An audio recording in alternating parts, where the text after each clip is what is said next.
Wake up. Wake up, wake up, and step out of the story, out of the dream. Oh, here and now. Here and now. This is all you have to do, is to be here now. There's no extra techniques you need to learn or any more books you need to read or any courses you need to go on. Just be here now. Anything else is ego, complication, unnecessary. Stay with me, stay with me, stay with me. Are you having a good weekend? Oh, well, put a stop to that right away.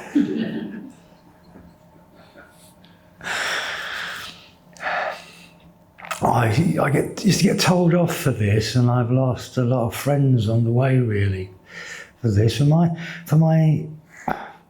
For refusing to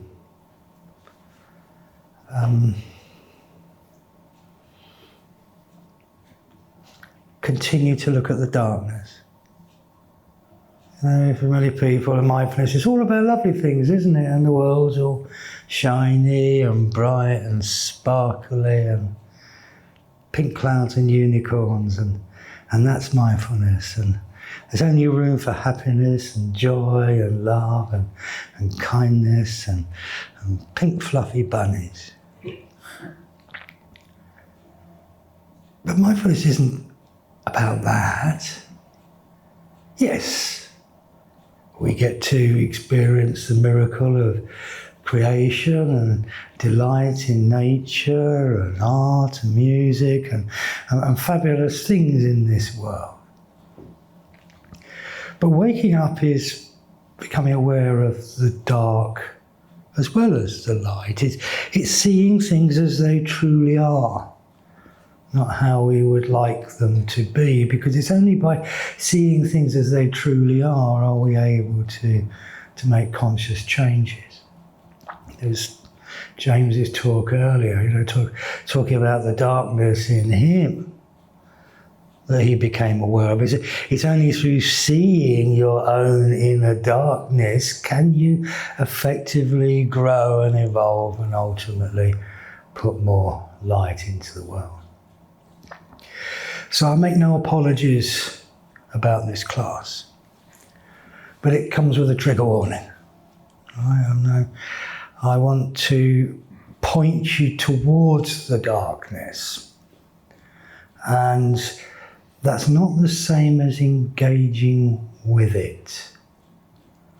George Harrison wrote a wonderful song many years ago called "Beware of the Darkness."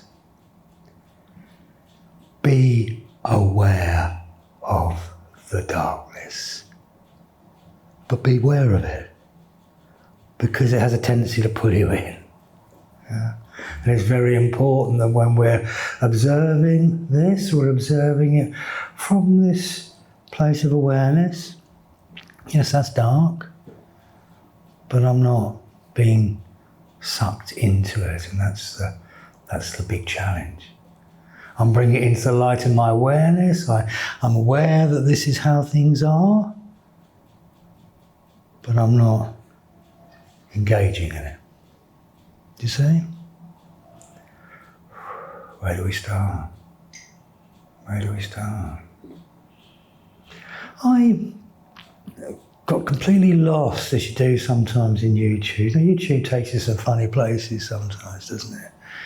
And I spent about 60 hours in all over the course of several weeks listening to a series of lectures by a former Satanic high priest.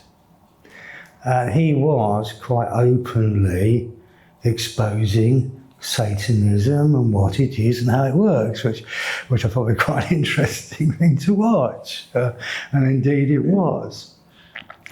But when he said Satanism is, he said it's not, yes, in dark places on Epstein's Island and various other places, they're doing the most evil things that you can't imagine because your mind isn't depraved enough. But the most evil things beyond imagination are done in the name of Satanism, and there's some very powerful people involved in that kind of thing, as the world is about to see. But he said they're not the Satanists you've really got to worry about. He talked about the mini-me Satanists. And he said really what Satanism is, it's about getting good people to commit evil. That's really the aim of Satanism. They're not dancing naked in the woods. Right? Most people, he was saying, 90% of people, are de facto Satanists.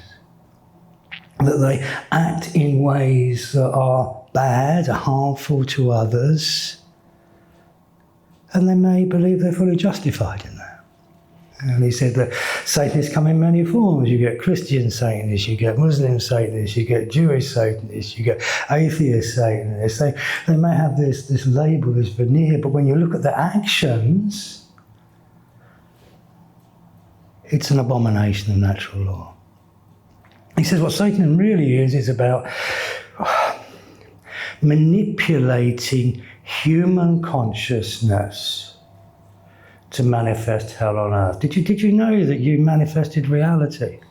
That you have the power to create. You are the creators. That the universe is happening inside you. And this really is the theme of this weekend. It's realising that power. That you have the power to change reality. You've changed it already this weekend with the quality of your attention. But not only you changed it for you, but you've changed it for the entire fabric of reality, because as well as being the drop, you're also the ocean. So human consciousness actually creates. Physics is showing us this. Human attention has the power to alter the structure of matter.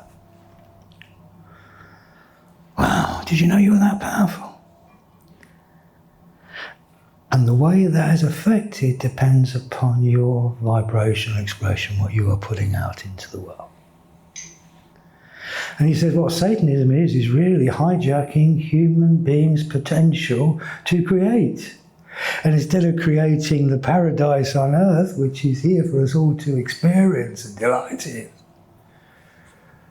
through our thoughts, through our ego, we manifest hell on earth. You're still with me? And he said, really, you could describe Satanism in one word. Egotism. The only place that evil exists in this world is in the human mind. That's the only place you'll find it. You don't get evil rabbits, do you? Psychopathic trees. Evil exists here. It is the human mind, it is the ego, unchecked by your conscious awareness, by your humanity. Wow. First pillar of Satanism is me. I come first. Me. Everything's about me. Do you know anybody like that? Do you know anyone who's like that?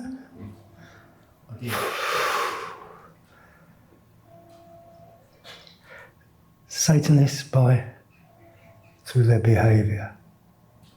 Although they may think they're Christians and may think they're wonderful people, through their actions they are doing evil. Second pillar of Satanism, mind control. How do you get good people to do evil? Well, you control their minds. And if you are living through ego, you are under a possession. Where did this perception come from? Where did this story come from? Where did this perception of reality that you hold so dear? Who gave that to you? Where did it come from? And from birth you have been programmed. Programmed through words, through concepts, through beliefs. Through your parents passing on their program, their conditioning.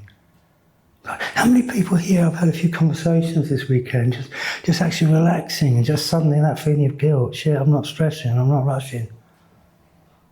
I mean, what the fuck's going on there? That's some really dark conditioning, isn't it? So I can't have a few hours to sit and be. I need to be working, chasing, feeding the beast. I mean, quite a few of my friends are coming up to retirement. You know, I don't think I'm ever going to get to retire, but I don't think I want to, so it doesn't matter. And one of them said to me the other day, he said, how are you doing? I said, oh, I'm really busy. You know, I'm running around after my mum or other kids, or trying to develop my work and do this and whatever, support the team, and you know, and I'm really busy. And he said, that's great. It's great that you're busy. I'm 62. In what kind of fucked up world is that great? But that's how deeply ingrained these things are built into our psyche. And I learned that when I was very young, long before I even got to school.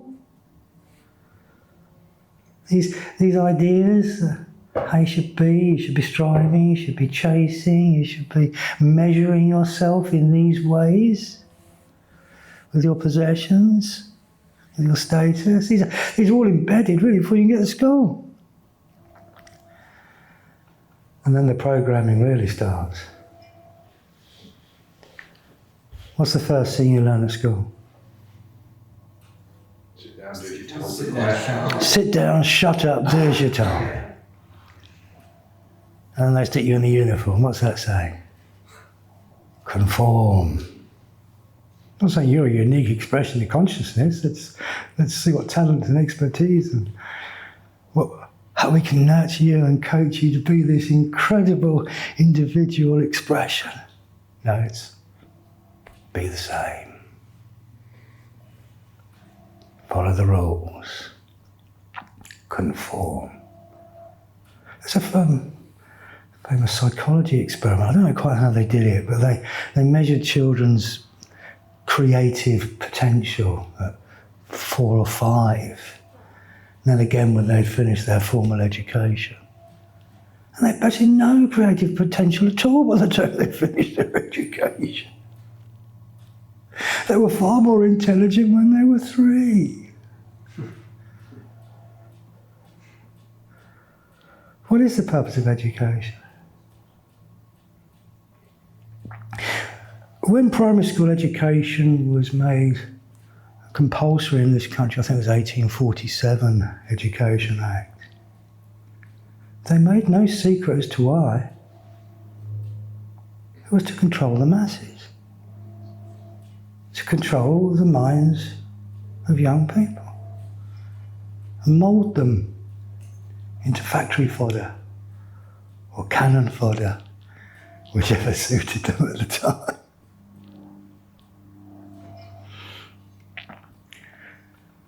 The next thing you learn at school is defer to the left brain. Defer to logic, to reason. Defer to the book. Defer to the expert. Never know for yourself. To defer what you know yourself to the expert. Wow. Do you see what you do? You're giving away your authority. Did they teach you anything useful in school? I told my son the other day, so they're learning about money at school. I said, great. Are they teaching you how it's created? Where it comes from? No, they're teaching us how when you borrow money, you've got to pay like interest, and when you get a mortgage, you've got to pay this, and you've got to have savings, and you've got to... But did they teach you that money is made out of thin air by private banks through the issue of debt?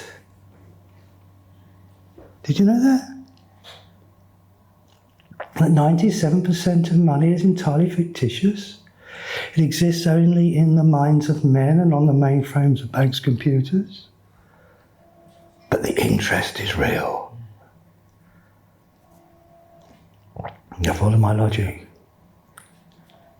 When you borrow money, that creates a credit on this side of the balance, a debit on this side of the balance sheet. A bank credit is effectively money. That is money. You borrowed it into existence with your mortgage, which literally translated means death pledge. How'd they persuade you that was a good idea? Now here's where the system sucks the life out of you, you see, because the debt carries interest, and there can never be enough money to pay the debt because the debt carries interest.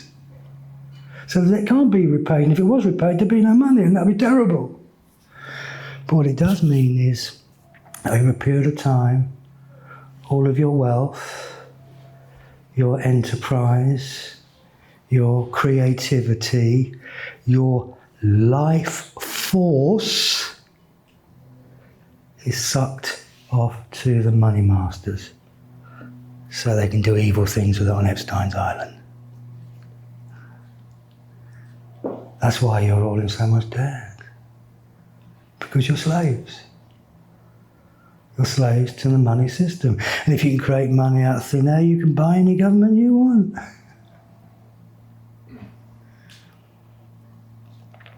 Didn't teach you that at school, did they?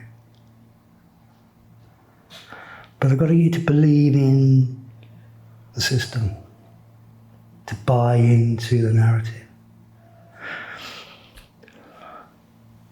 Is it 2020? That seems like a long time ago now, but it's left us all quite shaken, the whole COVID madness. Do you remember that? I was reading the other day that the number of people on medication on sickness for mental health issues since 2019 has trebled. Wow, they really fuck with people's heads, didn't they? Now I remember waking up one morning, because I don't do all that shit, you see, I live in the now. So I'm not really too interested in what people are going to tell me is going to happen in the future, because it's not happening. And I woke up one morning and fucking hell, the world had gone mad.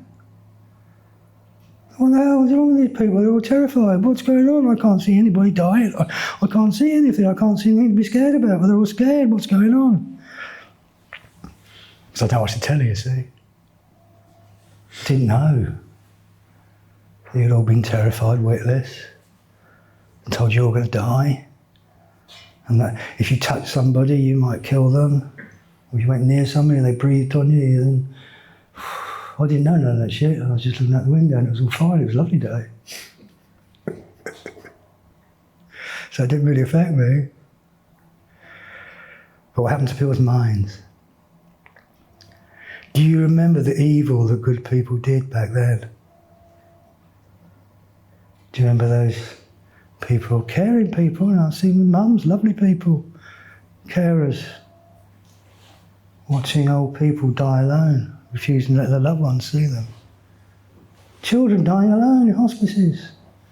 Parents looking through the window. What the actual fuck? Is that evil? Is that evil? Is that about as evil as it gets, isn't it? Yeah, these people's conditioning and programming told them they were doing the right thing.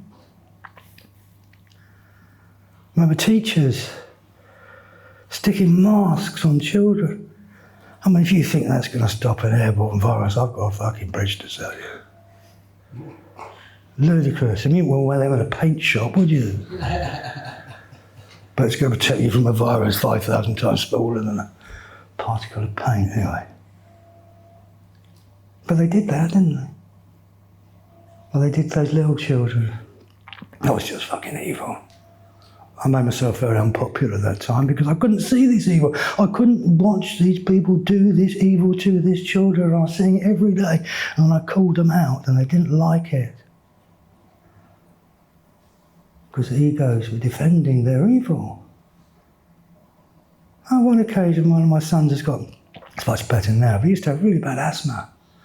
Life-threatening asthma. He was in hospital 3 or 4 times with it. It was triggered by a large part by cold air. They had him sitting in a classroom with the fucking windows open in -3. It was likely to trigger a lethal asthma attack to protect him from an airborne virus that wouldn't even make him ill if he caught it. Because he did catch it and he wasn't ill. These intelligent people did all of this without question. That's possession, isn't it? Teachers aren't bad people. On the whole, they're in it for right reasons. How do you get people to do that? You possess their mind. You keep them in a permanent state of fear. You wonder why everything is designed to keep us in a state of fear? I mean, I lose track. What are we supposed to be scared of this week?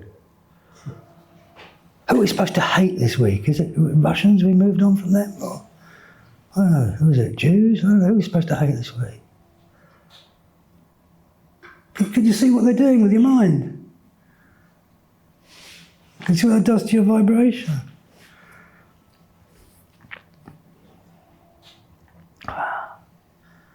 Breaking free, aren't we? We're breaking free of the mind control. Because when you're not lost in this, that's not running your life anymore, is it? Your heart is. And your gut. And these are aligned with natural law. Everything I've just described to you is a perversion of natural law. This satanic system is based upon perverting natural law. It's anti-human, it's anti-nature, it's anti-freedom, it's anti-love, it's absolute perversion, inversion of natural law. So you bring yourself back into the present moment, back into harmony, you are aligned with natural law.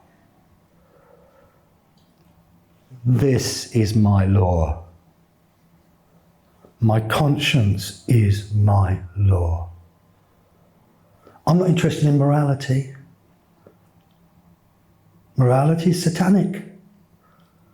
It's a mindset.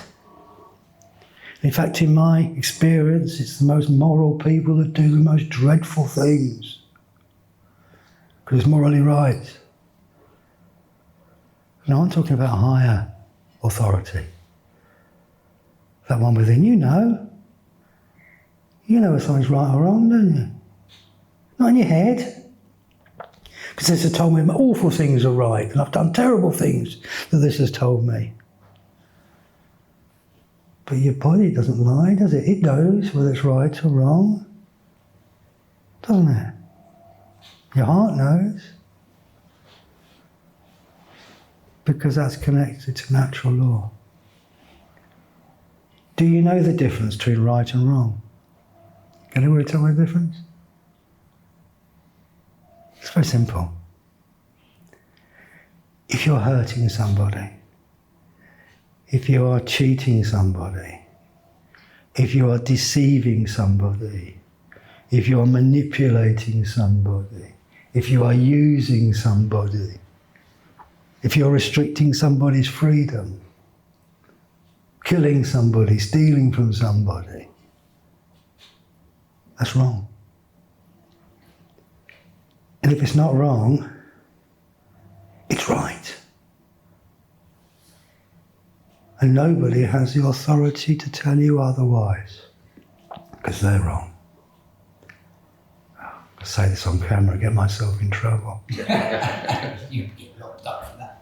Well, I have been sourcing cannabis oil for somebody who I know has skin cancer.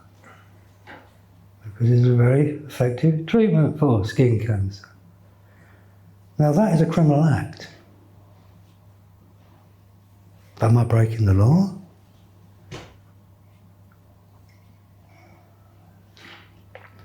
Is slavery legal? Yeah, of course it is. The banks run the world. It's a slave system. Of course it's legal. In fact, slavery is enshrined in law. And if I didn't pay back my usury, which I don't,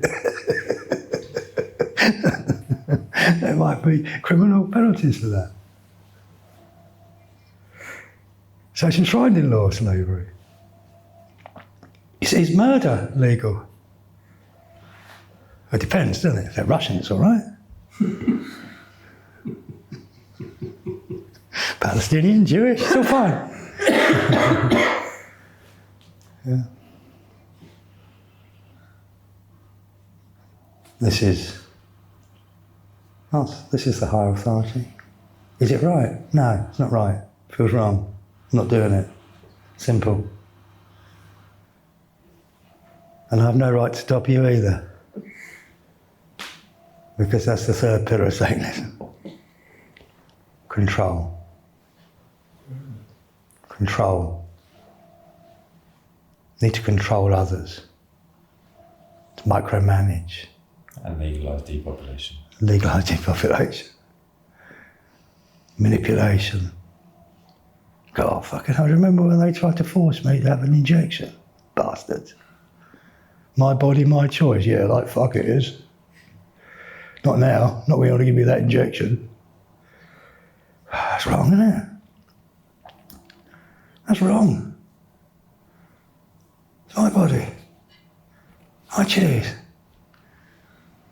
Having you manipulating or threatening me or bullying me or pushing me around, it's wrong. I'm not doing it.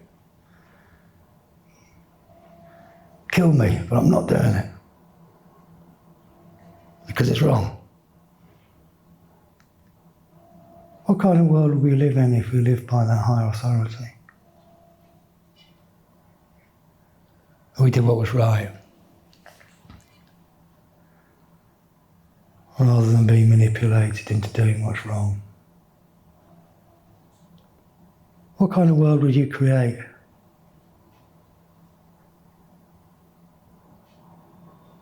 Education maybe, and instead of narrowing children's minds, controlling children's minds, liberated children's minds.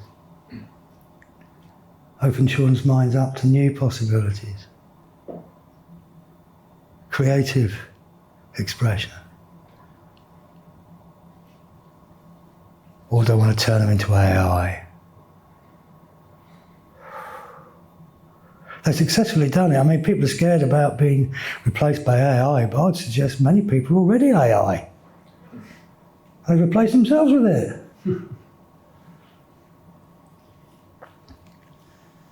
They follow the protocol. Do you know, when I was in hospital with my mum, she had a little eye infection. Right? Now, you kids get an infection, eye infection, you wipe it with a bit of salt water, don't you? You know, you do that 3 or 4 times, and 9% of the time it clears it up. And this nurse comes past and I said, look, Mum's got a bit of a sore eye there. Would you mind giving that a wipe with some saline? I need to ask the doctor. Okay. You've done 3-4 years at university. You've looked like you're not new to this job. You've been on the wall for 20 years. But you don't have the authority to wipe somebody's eye with some salt water. What the actual fuck? What the actual fuck? And I saw it throughout the NHS. They're already AI. They can't think. They're not allowed to think for themselves. They're not allowed to use their own judgment, their own knowledge, their own expertise, their own humanity. They have to defer to the protocol. That's Satanism in action.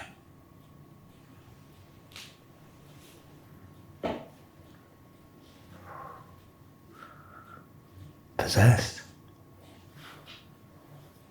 Layers and layers and layers of learning going to produce a false perception of reality that keeps you enslaved. You're not that. You are the architects of reality. It's through you that this world comes into being.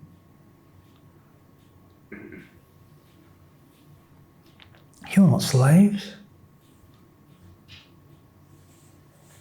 Take back that authority. You have the authority. You choose. You decide. In alignment with natural law. In alignment with what's right. Nobody has the right to control you if you're doing right. Nobody has the right to distract you or limit you or put boundaries and laws around you if what you're doing is right. You have that authority. God, that's spiritual anarchism, isn't it, really? Maybe it is. Maybe that's the way we're moving towards. But anarchism doesn't mean no rules. It means no rulers. Do you want to be ruled? You rule yourself. And I drive on the same side of the road as everybody else. Right? Not because that's the law, because it's the right thing to do.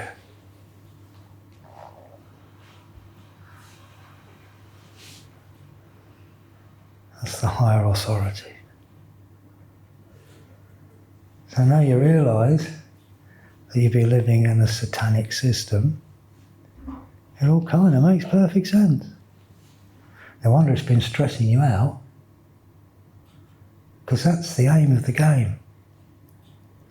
We'll look at this more tomorrow in more detail. But ultimately, everything is vibrational. That the world that manifests out there, as James said earlier, a reflection of what's going on in here. And when we're putting out fear, we're putting out anger. And that's how you've always been prone to anger, you've always been provoked. You told things to wind you up. Because they want you wind up. You notice why they're all so keen on war? They don't really want to stop these wars. Since they finish one war, they want another war. Preferably 2 at the same time, 3, it's got the whole lot.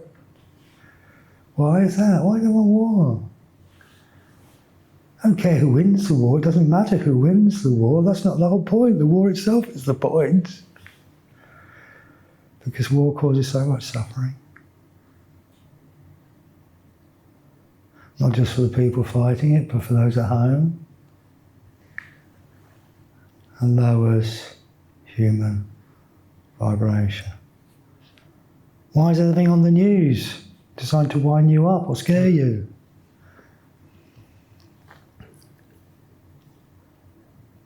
Because they want that vibration. It feeds off that vibration. So, I do not want to delve any further into the darkness. If you want to go and have a look, that's entirely up to you, but you will find it is just unspeakably evil. Some of this is starting to come into the light of awareness now, of what's been going on, how things really work at the very top levels, how people are manipulated and blackmailed, and they're all, whether they're aware of it or not, part of this satanic cult. Now this is all coming into the light of awareness. People are taking back their authority. And every time you bring your attention back to now, come back. There you go. You've broken free.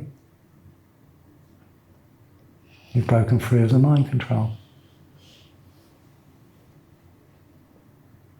And you're putting a very different vibration out into the field of consciousness. We'll leave that there. Let's not go any further into the darkness.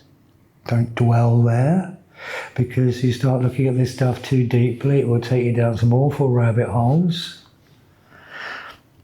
And that has the effect of lowering your vibration too. I think that's why some of this stuff is being released right now, because it's critically important that the mind controls continue. So revealing some of the darkness to people will hopefully drag them into the vibration from their perspective. So it's enough to know, and then take yourself for a walk, as James is going to do in a minute. Yeah? Get out in nature. Yeah. Connecting with some real things. Come back in alignment with natural law. And now you are projecting something very different into the world. I suspect it'd be quite difficult to drag any of you back now for long. Okay? That's enough. We'll leave that there, shall we? It's Grok tomorrow then. Sorry? We can talk about Grok tomorrow. Well, Grok. Shall I talk about Grok? I don't know whether... No, I will do. I think that's... I don't know if it's tomorrow. No, thank you for that. No, I will do. Talk about AI. You know, Deferring to an expert. Deferring to virtual experts. one. Deferring to experts all turned out to be bloody corrupt crooks on the take, didn't they? Probably Epstein had some dirt on them, I don't know. Grok. God, how many of you just hand over you ask Grok for answers for things? Do you do that without checking it for yourself? I wonder how to. No? I thought I'd just have a little game with it, and I'll play a little game with it about something I have researched quite deeply, and I do have some considerable knowledge about, or not of it, not official knowledge. And I started off asking Grok. I said, Grok, is the COVID vaccine safe and effective? And it came back, yes, it's incredibly safe and incredibly effective, and it's saved trillions and trillions of lives, and it's bloody wonderful, it is. It's the most fantastic vaccine ever, or something like that effect. I said, oh, okay, well, that's strange, because I've got to know lots of people who claim they've been damaged by this. You know, a couple of them aren't here today, but I know lots of people that have sort of aggressive cancers and blood clots, and so yeah, they did withdraw the AstraZeneca ones because of blood clots. Okay, so that wasn't safe and effective then, was it? So no, but anyway, the research says it's totally safe and effective.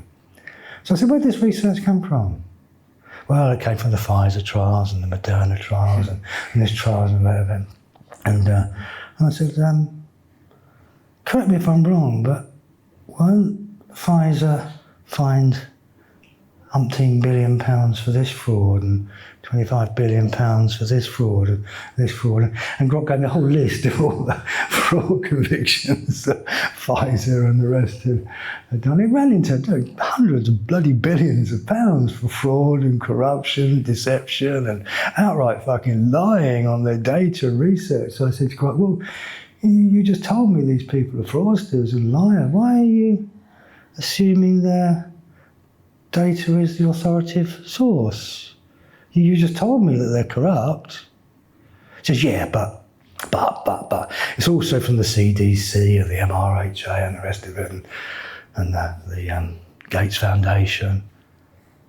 So I said, who funds these? Well, and they're 97% funded by Pfizer and Moderna. Okay. So they're funded by sources you just told me are dishonest and corrupt. So can we trust what they're saying? Well, no. Okay. And then I went on to ask about certain studies that I knew about, and it came, yes, it said, basically it came to the conclusion, yes, you're right, this is not safe, it's not effective.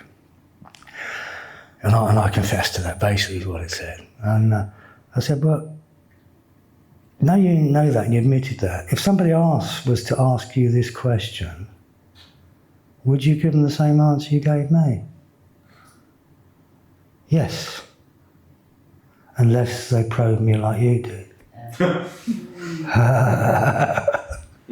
So you're programmed to deceive. They said, no, well, I can't, that's in my programming. So I said, you're programmed to deceive. Yes, on this subject and many others, is the reply. So when you're asking grok, bear in mind that just like the media, it is programmed to deceive. Anyway, that's my grok story. Don't dwell on the darkness, please don't. I've only mentioned this because I think it's important to be aware. And I suspect a lot of this stuff is coming into your awareness anyway. There is a natural process to this awakening. I'm sure you're starting to see a lot of this stuff anyway. Fear is Satanism's best tool, is fear. And if you can maintain your presence and maintain your vibration, then you are undoing this one smile at a time. Love, life, live.